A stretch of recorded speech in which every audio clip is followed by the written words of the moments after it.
tim tetangganya yaitu ada Persib Bandung. Yes. Ini yang juga lumayan adem ayem untuk welcome. Mereka juga sama situasinya sama Persija. Ya. Ya mungkin mereka juga berhitung kan. Ya, Apa betul. namanya pemainnya kemarin udah mahal-mahal nih. Ya. Iya kan.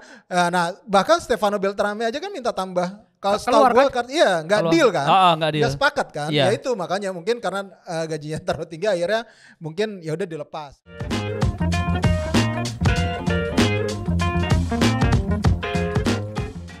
Welcome back to Discord, diskusi olahraga bareng Rais dan kembali bersama S2 Ernesto.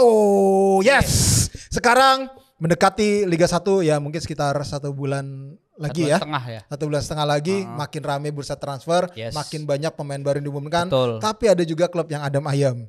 Cuma memang yang menarik adalah bagaimana pergerakan klub-klub ini setelah diputuskannya kuota 8 pemain asing. Karena kayaknya ini nggak semua klub bakal memenuhi kuota tersebut. Ya. Ini juga kaitannya yang gue tahu ya. Kalau dari gue dulu nih mungkin ya. Apa namanya? Contoh Persija. Kayaknya sih mereka kan tetap mempertahankan pemain musim lalu. Pemain asing. Cuma si Oliver Bias dilepas. Ya, terus, tambah 2 lah ya. Ya tambah 2 lagi. Atau malah tadinya sebelum dikabarkan tambah 2. Waktu itu Pak Ambono sempat bilang. Waktu di pressconnya si siapa Carlos Pena. Itu bilang paling cuma 1 lagi pemain asing. 5 dong. 6 dong. Kan coba hitung. Gustavo, Kudela, Gajos, Simic. Gustavo, Kudela, Gajos, Simic. Iya 4 tuh.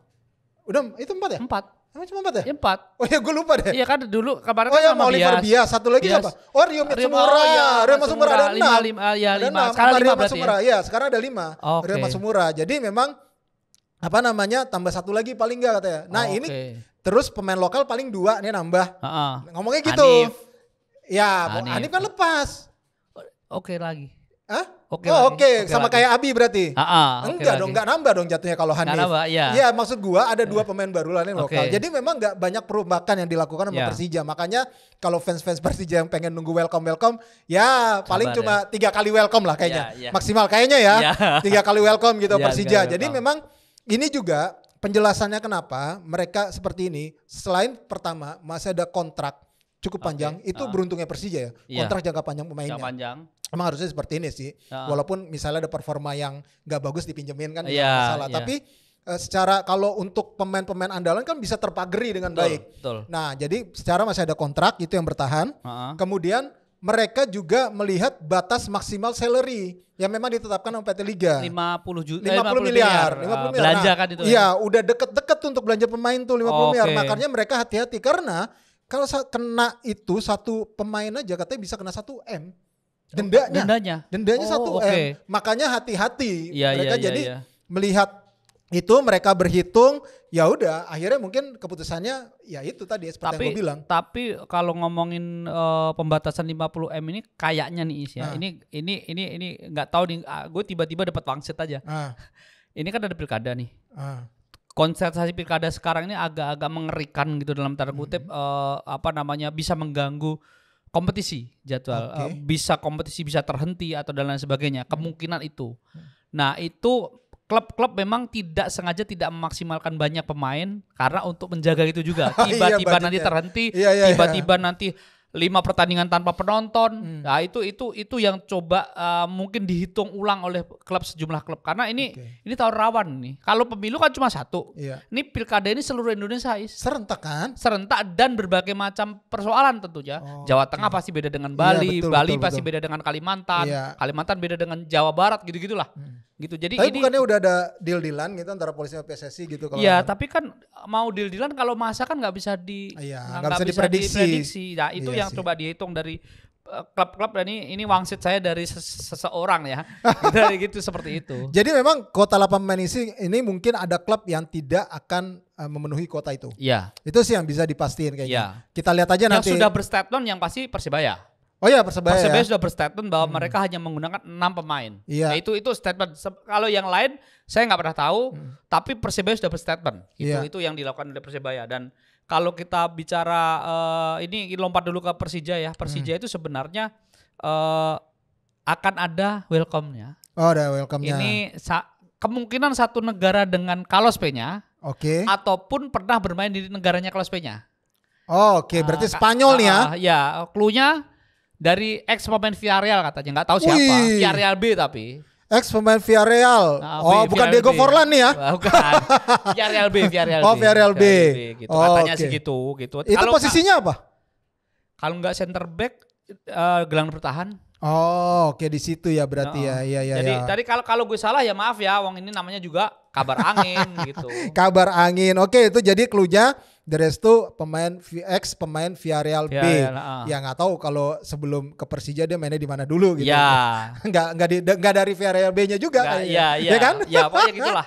Ya pokoknya gitulah. Jadi itu dia untuk seputar Persija, dan kita beralih ke tim tetangganya yaitu ada Persib Bandung. Yes. Ini yang juga lumayan adem ayam untuk welcome. Mereka juga sama situasinya sama Persija. Ya mungkin mereka juga berhitung kan.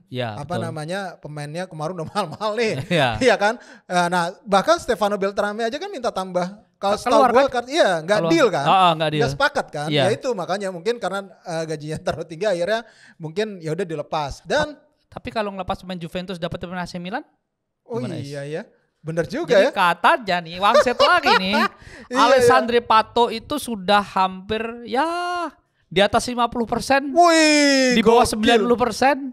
Udah ngobrol langsung. Bos besar yang katanya yang langsung ketemu sama agennya. 34 tahun sekarang main di Sao Paulo, masih punya potensi. Bukannya tanpa klub ya?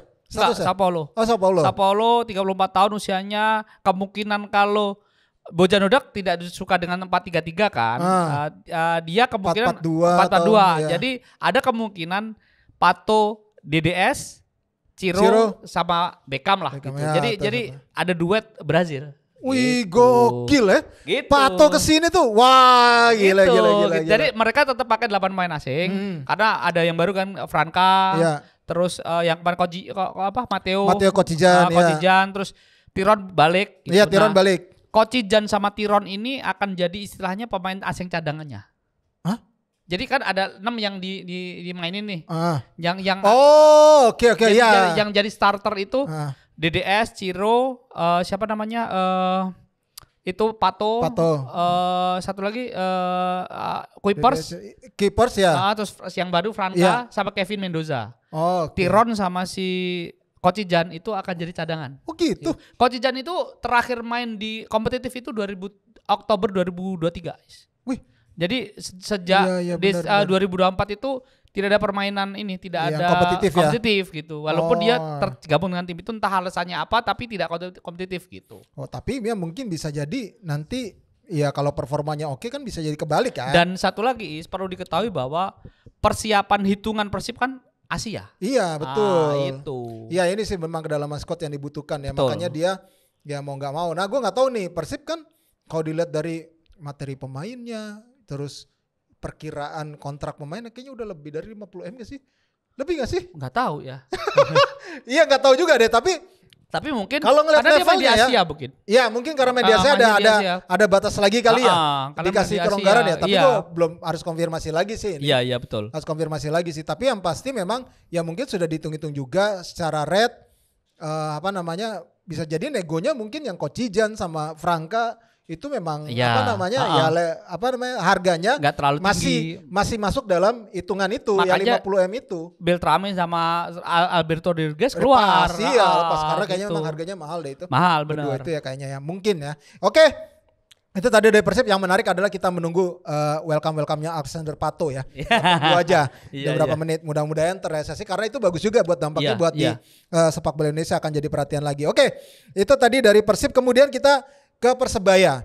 Persebaya pemain asingnya tetap 6 ya, 6. Tapi pemain lokalnya nih yang naik level kalau menurut gua.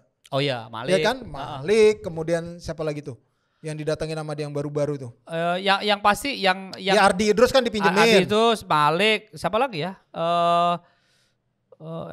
Hampir enggak terlalu ini ya. Tapi Rashid lumayan ya masuk. Tapi yang pasti gini, lini tengah mereka kalau pandangan kita sekarang cukup kuat.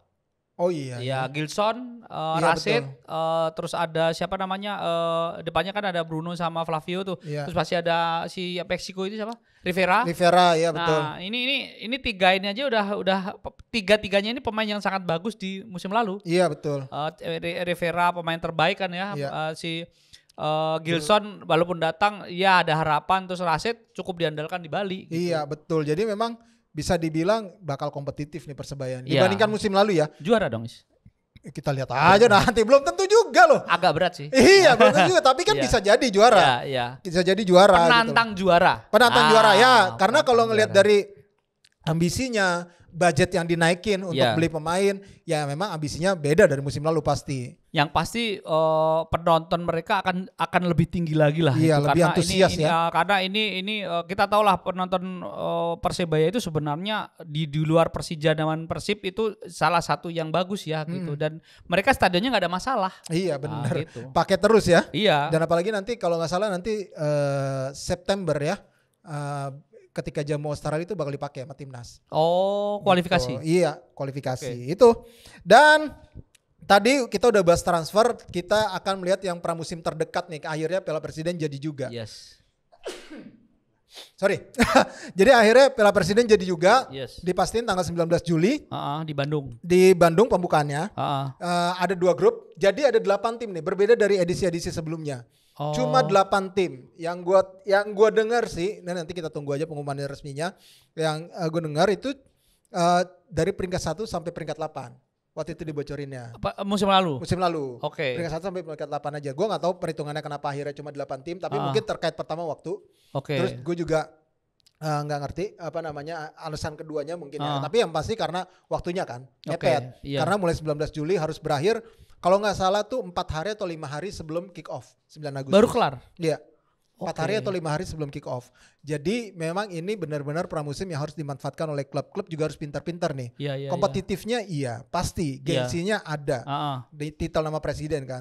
Waktu itu kan Bali juga pengen ngelihat, bahkan ada opsi juga mereka siap untuk menurunkan mungkin tim U20 kali gitu. Tapi kan kadang-kadang juga ada situasi mungkin pelatih pengen udah tim utama aja, tim utama di pertandingan ini, tim yang di pertandingan keduanya atau nanti mungkin tim apanya gitu. Hadiahnya gede juga. Iya, hadiahnya gede loh. 5 miliar. 5 miliar, lebih gede daripada juara liga. Iya, makanya. Dan padahal ini cuma 2 mingguan ya. 2 minggu ya. Iya, di 19 Juli.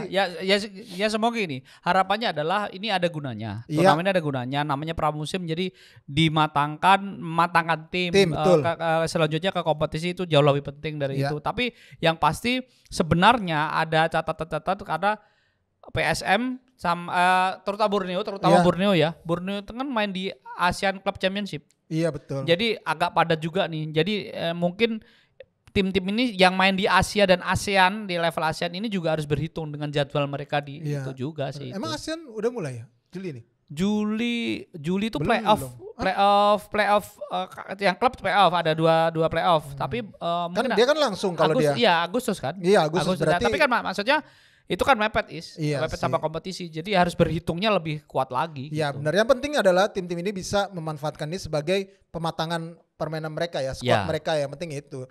Yang beruntungnya kan kalau si Bodian Hodak bilang, ya udah gue udah nggak usah capek-capek lagi lah nyari lawan uji tanding. Apalagi ini lawannya udah pasti kualitasnya oke nih, sama-sama peserta dari Liga 1 gitu. Jadi memang ya dimanfaatkan sama dia ya, walaupun nanti mungkin ya pasti tetap lah semua tim pengen juara juga, walaupun itu ada beberapa tim yang menjadikan ini ya juara itu opsi kesekian lah gitu. Betul. Jadi bukan sebagai target tertinggi. Hadiahnya sih gede emang. Gede. Dan mungkin match fee-nya juga gede kayak waktu itu. Dan Pak Mauro Harar is back. Iya itu udah ininya dia kayaknya ya. Udah harus dia lah steering komite, entah steering komite kah atau ketua panpel kan nanti. Kayaknya ketua panpelnya juga bukan Pak Har sih, Pak Har tetap steering komite kayaknya. Ketua steering komite kayak waktu sebelumnya ya. Karena kan di situ dia bisa mengawasi, dan dananya juga katanya nggak pakai dana pemerintah, dari swasta lagi seperti yang sebelumnya gitu. Oke, itulah tadi pembahasan dari Piala Presiden. Kita tunggu aja nanti seperti apa kepastiannya. Mudah-mudahan nanti bisa berjalan lancar ya. Termasuk dari transfer kita tunggu siapa yang lebih menarik nanti. Yang mudah-mudahan Alexander Pato sih kalau memang benar. Iya.